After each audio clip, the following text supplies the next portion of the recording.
বাংলার মুসলিম বা বাংলার ইসলামের ব্যাপারটা এখানে আসলে কিরকম।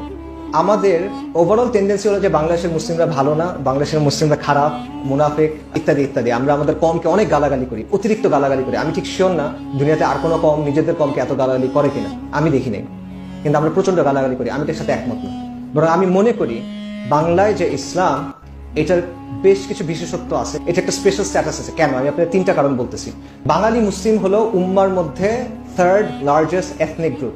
উম্মার মধ্যে বিভিন্ন জাতিগোষ্ঠীর মানুষ আছে না, 200 কোটি উম্মার মধ্যে বা 180 কোটি, এর মধ্যে তৃতীয় বৃহত্তম জাতিগোষ্ঠী হলো বাঙালি মুসলমান। আর এই বাঙালি মুসলমানের 85 থেকে 90% কোথা থেকে? বাংলাদেশ থেকে।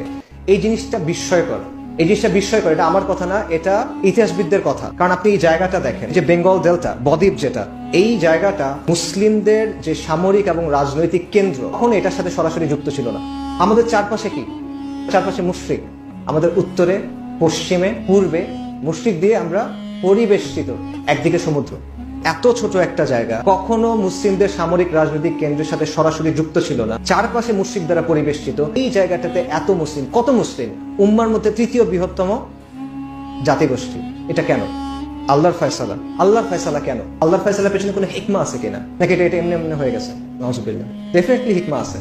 আরেকটা বিষয় দেখেন, গত 20 থেকে 30 বছর ধরে উম্মার মধ্যে অনেক পরিবর্তনের চেষ্টা হয়েছে, বিদ্রোহের চেষ্টা হয়েছে, লড়াইয়ের চেষ্টা হয়েছে, জিহাদের চেষ্টা হয়েছে, সংঘাতের চেষ্টা হয়েছে, বিপ্লবের চেষ্টা হয়েছে। এর মধ্যে সফল হয়েছে কয়টা? আপনি যদি হিসাব করে দেখেন, গত 15-20 বছরের মধ্যে সিগনিফিকেন্ট 3টা সফলতা আপনি পাবেন। 3টা একই মাত্রার না, এটা আমি আগেই বলতেছি। এর মধ্যে কোনোটা বাকিগুলো হচ্ছে উত্তম, কিন্তু 3টা জায়গায় আপনি সফলতা দেখবেন। 1 নাম্বার আফগানিস্তান, পূর্ণাঙ্গ সফলতা আসছে, আল্লাহর জমিনে আল্লাহ দিন কায়েম হচ্ছে, আলহামদুলিল্লাহ। 2 নাম্বার সিরিয়া, সিরিয়াতে একটা বিপ্লব হয়েছে, আহলুস সুন্নাহ ওয়াল জামার হাতে সিরিয়া আসছে, যদিও সেখানে শরিয়া প্রতিষ্ঠিত হয়েছে কিনা এটা এখনো স্পষ্টভাবে বলা যাচ্ছে না। 3 নাম্বার বলেন আর কোন জায়গায় পরিবর্তন আসছে? বাংলাদেশ। বাংলাদেশে বিপ্লব হয় নাই, বাংলাদেশে শরিয়া আসে নাই, ডেফিনেটলি আসে নাই, কিন্তু বাংলাদেশে একটা গণ অভ্যুত্থান হয়েছে এবং এক জঘন্য তাগুতের পতন হয়েছে, এবং ভারতের যে হেজেমনি ছিল এখানে, সেই হেজেমনির পতন ঘটছে, এবং ইসলামের জন্য এই জায়গাটা প্রশস্ত হয়েছে কিছুটা। যে অবস্থা ছিল আপনারা এগুলো সব জানেন, আমি আর এটা বলতেছি না, সেই জায়গায় আল্লাহ এটা প্রশস্ত করে দিয়েছেন। এই জিনিসটা উম্মার আর কোনো জায়গায় ঘটে নাই কেন? উম্মতের মধ্যে 50টার বেশি জাতীয় রাষ্ট্র আছে আজকে, এতগুলো জায়গার কোনো জায়গায় হলো না, এই 3টা জায়গাতে কেন হলো? এই 3টা জায়গার স্পেশালিটি কি? আপনি যে জায়গাটাকে এত গালি দিচ্ছেন, মাটিটাকে গালি দিচ্ছেন, মানুষগুলাকে গালি দিচ্ছেন, আপনার ভাইদেরকে, আপনার কমকে আপনি গালি দিচ্ছেন, এই জায়গাটা এরকম কেন বলেন? এতগুলো জিনিস এখানে কেন মিলতেছে এসে? আল্লাহর ফয়সালা। আল্লাহর ফয়সালা কেন? এটার পেছনে হিকমাটা কি বলেন? তৃতীয় একটা কারণ বলি, আমাদের গৌরবের যে উত্তরাধিকার।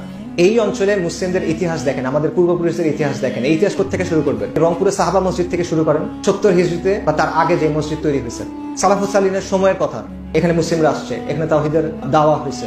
শাহজালাল থেকে শুরু করেন, হযরত শাহজালাল রাহিমাহুল্লাহ থেকে, শাহপরান রাহিমাহুল্লাহ থেকে, ফকির মজুসার কথা বলেন, অথবা আমাদের সবার আকাবিরদের কথা বলেন, শাহ ওলিউল্লাহ মুহাদ্দিস দেহলভী, শাহ আব্দুল আজিজ দেহলভী, সৈয়দ আহমেদ শাহিদ, শাহ ইসমাইল শাহিদ, আকাবিরা দেওবন্দ, আকাবিরা আহলুল হাদিস।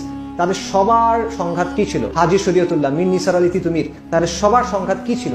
কিসের জন্য ছিল, কিসের বিরুদ্ধে ছিল বলেন? তাদের সংঘাত ছিল, তাদের সংগ্রাম ছিল, তাদের লড়াই ছিল, তাদের দাওয়া, তাদের জিহাদ, প্রত্যেকটা জিনিস কিসের জন্য ছিল? ইসলামী নিজামের জন্য আর কুফরি নিজামের বিরোধিতার জন্য, তাওহীদের জন্য, শিরকের বিরুদ্ধে। বারবার এই অঞ্চলে আপনার আমার পূর্বপুরুষরা লড়াই করছেন। ভাষার জন্য করেন নাই, জাতীয়তার জন্য করেন নাই, বর্ণের জন্য করেন নাই, জমির জন্য করেন নাই, তারা বারবার ইসলামের জন্য করছেন, এবং তারা বারবার কুফর এবং শিরকের বিরুদ্ধে করছেন।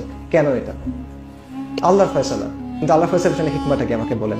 আমি ট্রুলি বিশ্বাস করি, আমি এটা আপনাদেরকে উত্তেজিত করার জন্য বা এনকারেজ করার জন্য বলতেছি না, আমার এটাতে আমার আগ্রহ নাই। আমি এটা ট্রুলি বিশ্বাস করি যে এই অঞ্চলের মুসলিমদের জন্য, এই জমিন এবং এই জমিনের মুসলিম কওমের জন্য আল্লাহ সুবহানাহু ওয়া তাআলা উত্তম কিছু রাখছেন। আমি এটা ট্রুলি বিশ্বাস করি, আল্লাহ সুবহানাহু ওয়া তাআলা উত্তম কোন উপসংহার ইনশাআল্লাহ তাআলা রাখছেন, যেই কারণে আপনি এই বিষয়গুলো দেখতেছেন।